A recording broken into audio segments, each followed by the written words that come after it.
दादू Gojo जदोजहद committee की निगरानी में गोजो लिंक रोड की तामीर के लिए सियासी, समाजी, मजहबी और शहरियों ने हाथों में बैनर उठाए कुहारा पेट्रोल पंप से रैली निकाल के अलमदार चौक पे धरना दे दिया।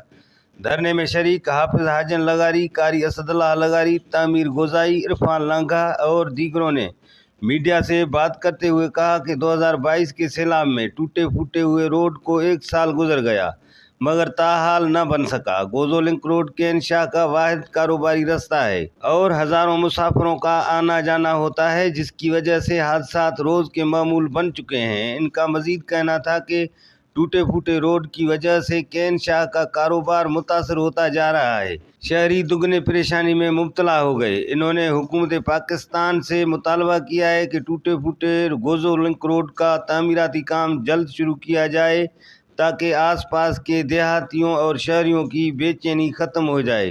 कैमरामैन अमन सिंधी के साथ अब्दुल हमीद, वश टीवी न्यूज़, दादू।